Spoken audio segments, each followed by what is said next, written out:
वालेकुम सारे ने नवी वीडियो भेज। तो यार अपना ना एक दोस्त आ उन्होंने ट्रैक्टर खराब हो गया।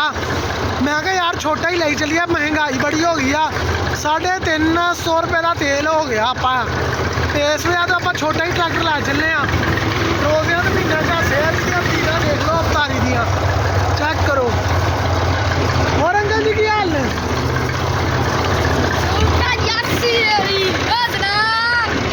साढ़े ना बंदा भी नाल आया हैगा। ठीक है अगे आ मुंडा लैन जाना पे दुध। और सुना भाई ठीक है ओके हो गया। हम जाके पहुंच के गल करते की मसला होया।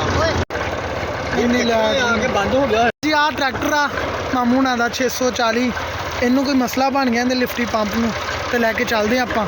ते अपना खुरक आ हुण चलते आपां लैके मामू जी हल्का हल्का तुरे चलते हैं खरमे खरमे आप चलीए फिर खरमे खरमे। आप ट्रैक्टर लैके जाने पे आ ट्रैक्टर में 2 चेन किया है।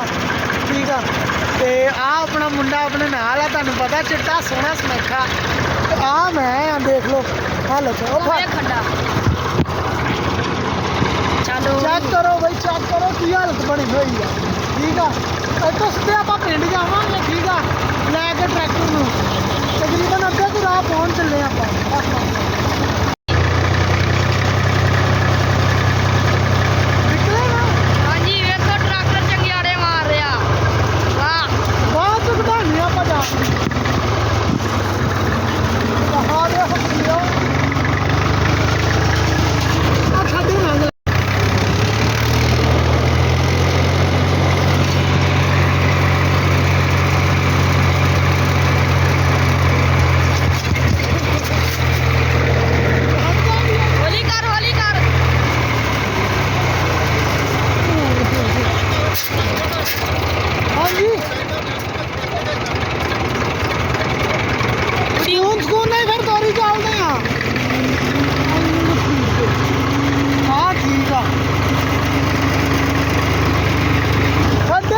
पिंड आ गए हैं। पिंड आने तो बाद बिलाल साहब साडा मकैनिक बिलाल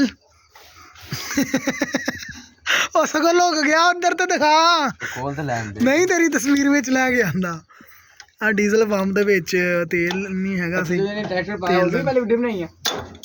होर तेनू पता अपना काम की है भला कादी की 4 ट्रैक्टर सीगे एक 50